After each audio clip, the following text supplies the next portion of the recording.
পাঞ্জাব কিংসের বিপক্ষে ফাইনালে মাঠে নামার আগেই এবি ডিভিলিয়ার্সকে ফাইনাল ম্যাচ দেখার জন্য আমন্ত্রণ জানিয়েছিলেন বিরাট কোহলি। শুধু এবি ডিভিলিয়ার্স নয়, আমন্ত্রণ জানানো হয়েছিল আরসিবির অন্য তারকা ক্রিকেটার ক্রিস গেলকেও।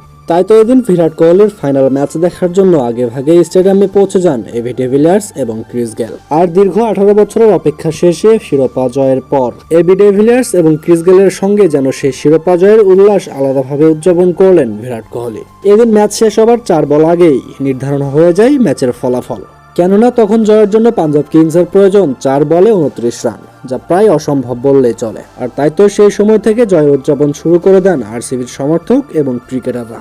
এবি ডিভিলিয়ার্স সেই আনন্দকর মুহূর্তগুলো তার ফোনে বন্দী করে নেন। এরপর মাঠে দৌড়ে গিয়ে বিরাট কোহলিকে জড়িয়ে ধরে উদযাপন করতে থাকেন এই শিরোপা জয়ের আনন্দকর মুহূর্তগুলো। শুধু তাই নয়, ট্রফি নিয়ে উদযাপন করতে দেখা যায় বিরাট কোহলি, এবি ডিভিলিয়ার্স এবং ক্রিস গেলকেও। কেননা প্রায় 18 বছর ধরে আরসিবির জন্য যা করে গেছেন ডিভিলিয়ার্স এবং ক্রিস গেল তা সত্যি স্মরণীয়। আর তাই তো শেষ মুহূর্তে এবি ডিভিলিয়ার্স, ক্রিস গেলদের অবদান ভুলে যাননি বিরাট কোহলি।